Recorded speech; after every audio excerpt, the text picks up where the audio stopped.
How are you using your money? Are you misusing it? Because if so, James wants us to know that miseries will come upon us. Now, these seem like severe words, don't they? But they need to be to get our attention and pierce through any deception that you and I might have. James actually comes in chapter 5, verses 1 through 4, using Old Testament language for judgment.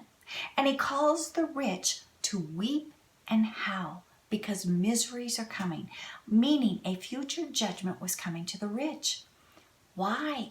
Because they were misusing what God had given and blessed them with.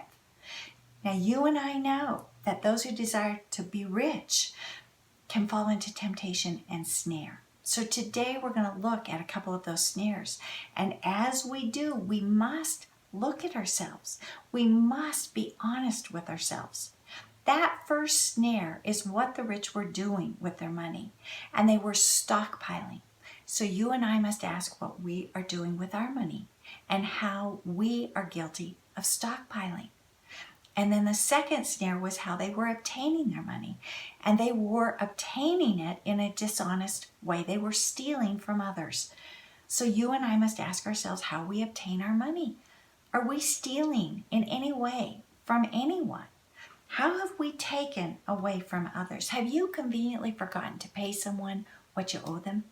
Or what about the office? What have you taken from the office? What about a company credit card or your expense report? Or what have you withheld from God or the government? Oh, join me today.